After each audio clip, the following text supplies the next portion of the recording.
பூமியும் வானமும் கணவன் மனைவி.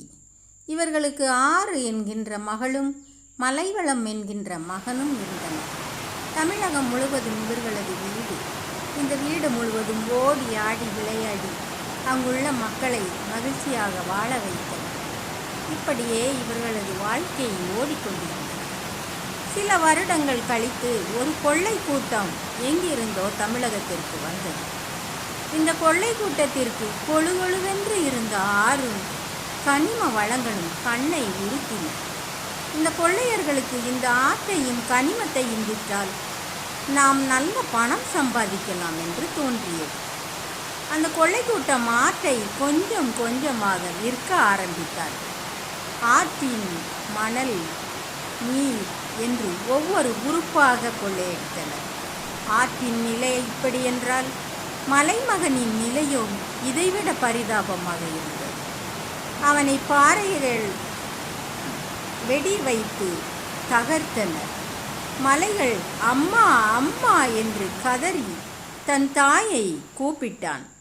ஆனால் அந்த தாயால் தன் குழந்தைகளை பாதுகாக்க முடியவில்லை. உதவி கேட்டு தன் நீர் குழந்தை உதவி செய்த மக்களிடம் ஓடினாள்.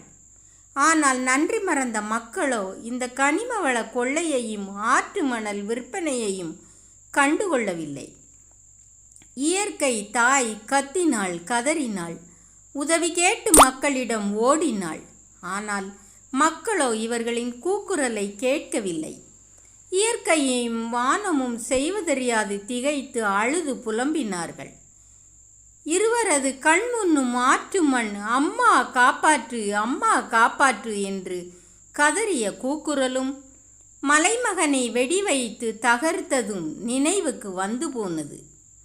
இயற்கை தமிழனுக்கு ஒரு பாடம் புகட்ட நினைத்தது.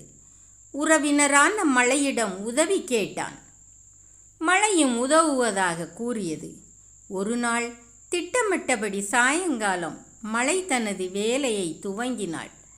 மலை தன்னை வெடி வைத்து தகர்த்த இடங்களின் வழியாகவும் ஆற்று மண்ணை தன்னிடமிருந்து பிரித்த இடங்களின் வழியாக ஓடி சென்று ஊருக்குள் புகுந்து நாசப்படுத்தினார்கள்.